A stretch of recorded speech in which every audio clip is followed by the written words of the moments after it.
Welcome to the EPG Pathshala program in linguistics. I am Pramod Pandey, Center for Linguistics, Jawaharlal Nehru University. Today we will discuss the topic constraint interaction in optimality theory. This is a module of paper 5, Advanced Phonology. In this module we will be concerned with trying to see how the phenomena of epenthesis and deletion work in different languages. The idea is to be able to understand how certain features of epenthesis are realized in different languages on account of differences in constraint interaction. Take a look at some of these properties of epenthesis, the four main properties of epenthesis, which every analysis of epenthesis or every explanatory account of epenthesis must take into consideration. These are: epenthesis takes place in the context in which an input structure is marked, such as the presence of codas or lack of onsets. Epenthesis applies minimally, although the input structure may contain multiple marked structures, and although epenthesis can apply in all those contexts, it applies only to the extent that the input structure is not drastically changed. Epenthesis does not apply ubiquitously, so there are exceptions to the application of epenthesis. Epenthesis is realized restrictedly as the minimally marked segment in a system, such as the neutral vowel or the high front vowel e is inserted as epenthesis. So Kage tries to show that all critical aspects of epenthesis are explained in terms of the interaction among four groups of constraints.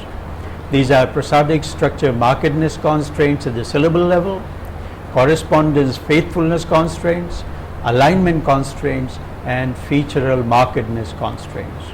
The various rankings among these constraints gives us all types of epenthesis that are noted above, that we mentioned with the features on the screen.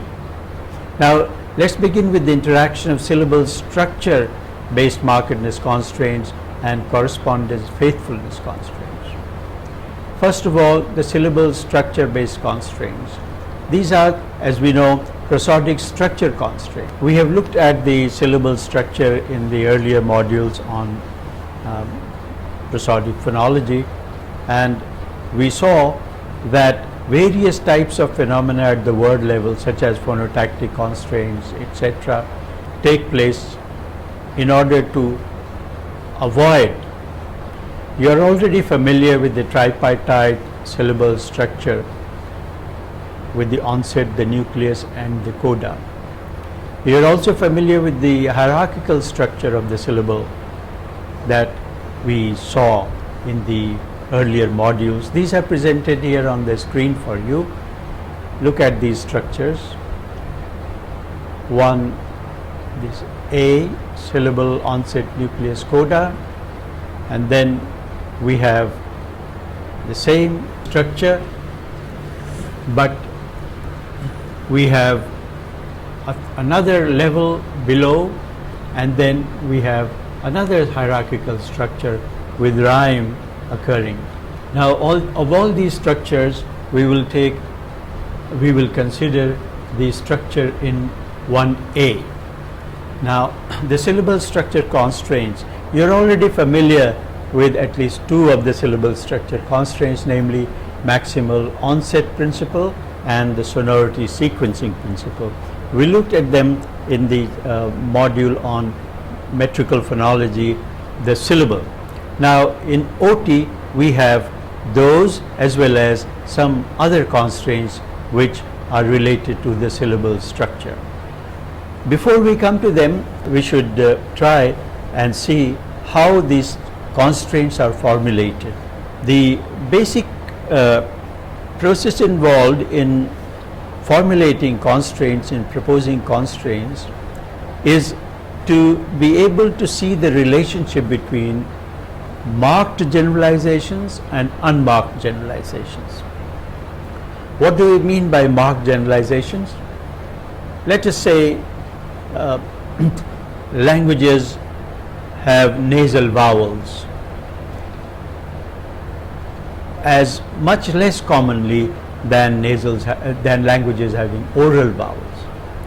Now the presence of nasal vowels then implies that the oral vowels are also present.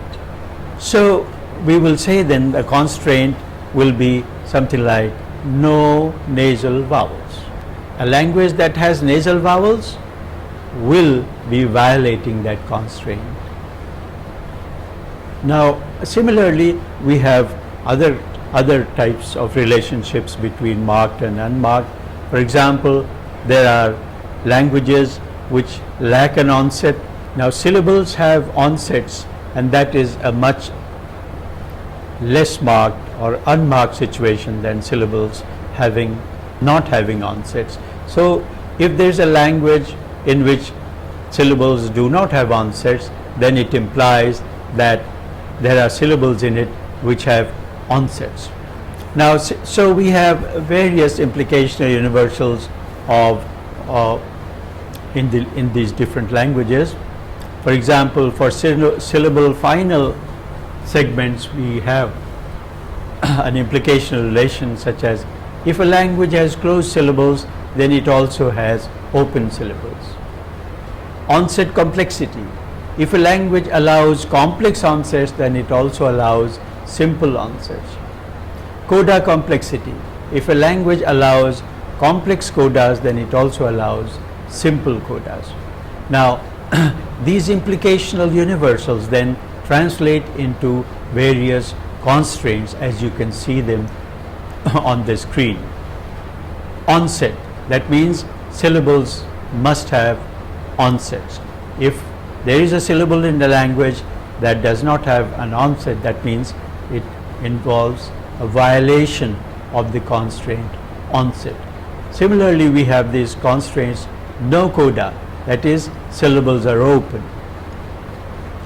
In some languages which are very rare, for example Malayalam, about which we have spoken several times, in Malayalam there are no codas, so Malayalam involves a violation of the constraint no coda. And then we have complex onset. That means that complex onsets are avoided, which means that onsets are more simple. The presence of complex onsets involves a violation of the constraint no complex onset, and we also have then no complex codas. So languages which have complex codas then involve violation of the constraint no complex coda. Now we have on the screen various types of syllable structures which with the given constraints, and we will see how these violate one or the other constraint. Take a look at these on your screen. So we have CV, no violation, but that's the rarest thing here. CVC involves a violation of no coda because there is a coda. V violates the requirement for an onset. If we have VC, then we have both onset and no coda violated. If we have CCV, then complex onset is violated. If we have VVC, then it is complex coda, then no coda, and then onset violated, and so on. Now of these all, it's only one, that is CV type syllable, which does not incur any violation, and that's the optimum type, the commonest type of syllable structure found in languages. And this generalization also explains why when we have sequences such as CV, CV, the middle C between the two vowels goes as the onset of the following syllable rather than as the coda of the preceding syllable, because of the constraint onset and the constraint no coda. So the division of CV sequences into CV and CV then is what is expected from the universal constraints that of syllable structures that we have seen. Now it should be possible for us to see that the notion of constraints in optimality theories somehow is linked with the notion of violation. That is, every constraint can be violated in some language or the other, and even in this case we have, suppose we have a sequence CVCV, then we expect that, going by the theory and its position on the violation of constraints, we should be able to find some examples of CVCV being divided into CVC and V, and that indeed is the case in some languages, if not everywhere, at least in some contexts. For example, in Khasi, if we have a vowel being added to a CVC structure, then in Khasi there seems to be a difference between the stem and the suffix preserved, so that CVC plus V does not become CVCV, but rather is kept as CVC and V. Now, so we have this opportunity of taking a look at the various types of constraints and the way in which optimality theory looks at them. Now let us turn to consider the phenomena of epanthesis, which arises out of an interaction between prosodic structure constraints that we have seen relating to the syllable, onset, no coda, no complex onset, no complex coda, and correspondence constraints.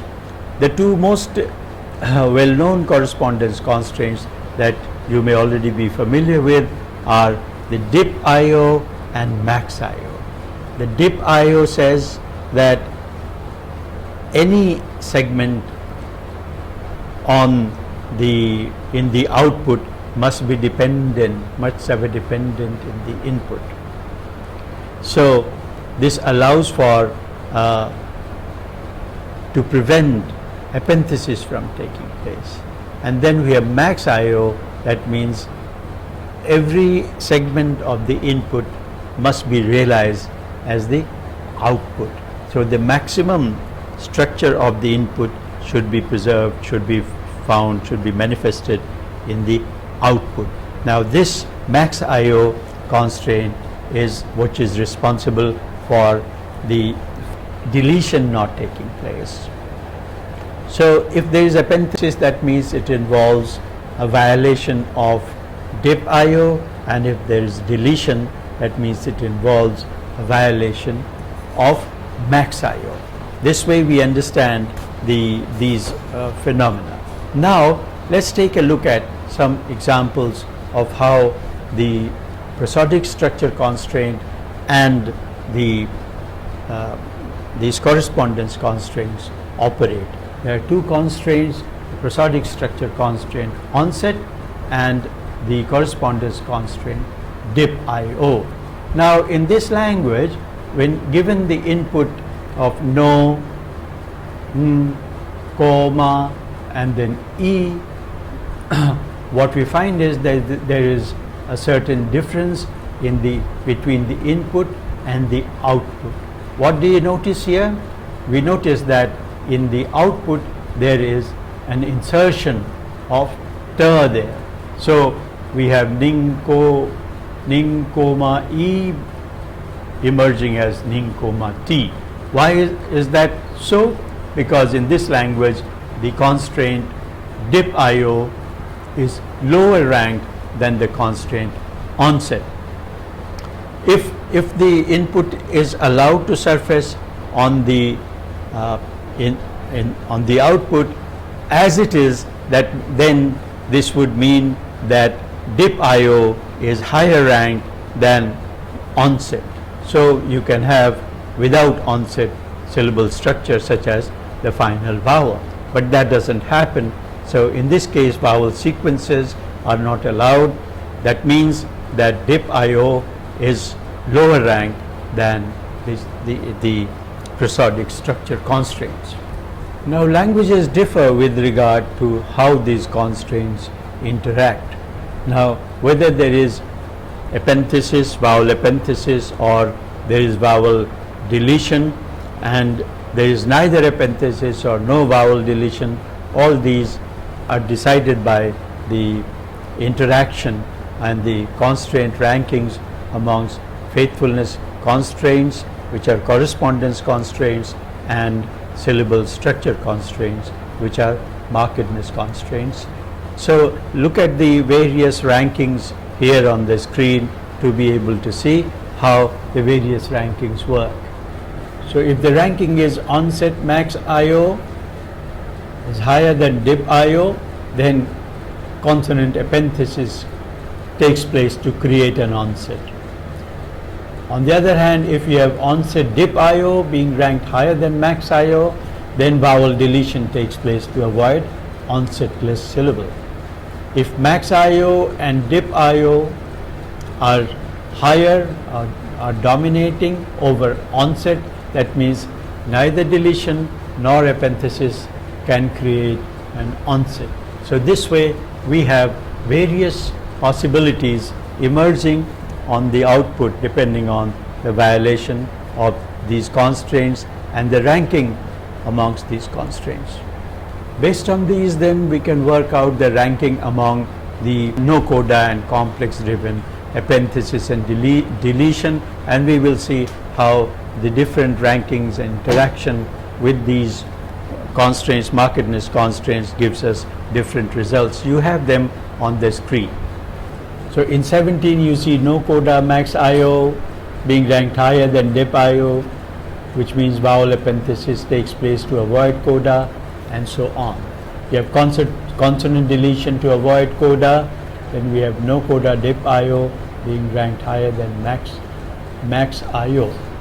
So this way we have all these different possibilities of ranking, and you can easily do your work, do your exercise to see how these different types of rankings can be worked out to predict what kinds of outputs are possible in different languages.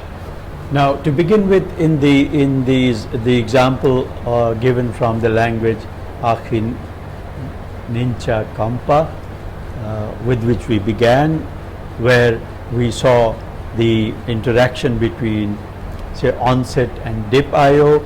So the dip IO was lower than onset. This is why we have Ninko Ma E emerging as Ninko Ma T. Now how about the ranking of max IO? The ranking of max IO is higher than dip IO, and there is no way for us to find out whether dip IO and onset IO have any ranking relationship amongst them. They are ranked equal, and so the ranking of max IO above dip IO means that a deletion cannot take place to preserve onset. So if we get the structure such as Ninko Ma T in preference to Ninko Ma E and Ninko Ma with the final deletion, then the kind of ranking that emerges is what you see on the screen. Now a question that arises at this point is that the lowest ranking case here, is it the case that this lowest ranking dip IO is not effective, is inactive completely? We find that that is not really so. Such constraints are actually quite active in different languages, and even in a single language where they do not appear to be active may actually be active. We will try and see these examples here. Now, as we noted at the beginning of this module, that there are certain restrictions on epenthesis, although the input may violate various constraints, markedness constraints, but it is not the case that all the violations then are repaired by some constraint or the other being violated to keep the markedness constraints active in the language. Now, take a look at the examples from the language Linakel, where we have various marked structures coming as the input, and then we will see how they are realized in the output with the minimal violation of the markedness constraints. Take a look at the screen. So we have here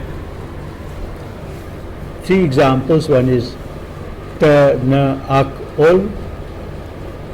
The other is arc, and the third is kam, n, man, n. Now, when we look at these 3 input forms, we find that all of them seem to violate the general constraint about complex. So so we have then in the first one, t, na, ak, ol, we have the beginning t, na violating the complex, and so we have an insertion. So we get something like t, na, gol. Please ignore the change from k to g. It is on account of some other process of voicing that takes place in this language between vowels or between 2 voiced consonants, but we have only one. So which means that complex onsets are not being allowed. Throughout we will see that this is what is respected in all the cases. Arc is something like ar, gar, garuk rather than gar. So complex codas are also not allowed. And then we have kam, n, man, n. Here we have 2 epentheses in order to avoid complex forms. Now, so the complex then, that is no complex onsets and codas, are dominating dip IO. That means that they are dominating the constraint which does not allow epenthesis. Now, it is quite likely that these forms could have multiple violations of dip IO, and but in this language that does not happen. Look at the data on the screen from Linakel. So we have 2 columns, possible forms with maximal epenthesis. So arc could be aru, garu, g, but that's not the case. And similarly, tinagol could be tu, na, go, lu, ka, mi, ni, ma, ni. Now, but what we have is the forms that have minimal epenthesis. In the first 2 cases, there is only in the first case there is 1 epenthesis, and in the second case there is 2, and so in the third case also there are 2. Now, what it means is that if the minimal violation of dip is taking place, that means that epenthesis is not being is not applying unrestrictedly in all those cases. That means that dip IO is dominating another markedness constraint, such as complex or whatever. So dip IO must be dominating. Let's take a look at the tableau that we have here. On the tableau then we have these three constraints: complex, no complex, dip IO, and no coda. So the one complex and no coda, as you note, are markedness constraints, and dip IO is a faithfulness constraint. In this case, what we find is that dip IO, which is a faithfulness constraint, correspondence constraint, is ranked lower than no complex, but it is ranked higher than no coda. So codas are being allowed to appear in Linakel. Now, so when insertion takes place, that then the codas are tolerated, only complex onsets and complex codas are not tolerated.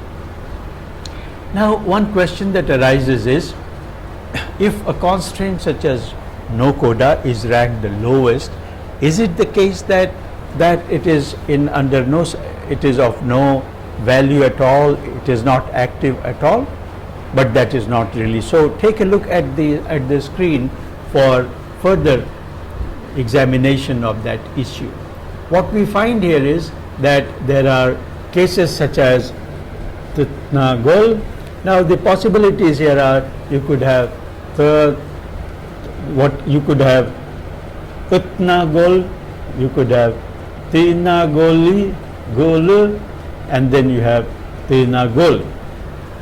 Now when we compare the middle two forms, what we find is that the second form from top is preferred to the third from top on one ground, and that is that no coda in the third form is violated twice. That means that the multiple violations of no coda are not tolerated in this language, which means that no coda is quite active in the language. So in certain forms one gets the idea that the lowest rank form is not active, but that's not the case. Any constraint may be active in the language. Now one of the simple tests is to see if the multiple violations of that constraint are allowed or not. If multiple constraints are the ones which make a choice between two forms and one which has less violations is preferred, that means that constraint, howsoever low it is still active in the language. So we have looked at the issue of constraint interaction today. Basically we looked at two kinds of constraints. One was markedness constraints and the other was correspondence constraints, which are faithfulness correspondence constraints. We looked at mainly the manifestation of epanthesis and in various forms in different languages, and how epanthesis works in correspondence with the correspondence constraints or faithfulness constraints to manifest itself in different forms, and also to manifest itself minimally in different forms. All those four main features of epanthesis were looked at in the module. In the next module we will continue to look at constraint interaction with more and more data. You are expected to look at the data and carry out the exercises that are given to you in order to have an insight into this issue. Thank you.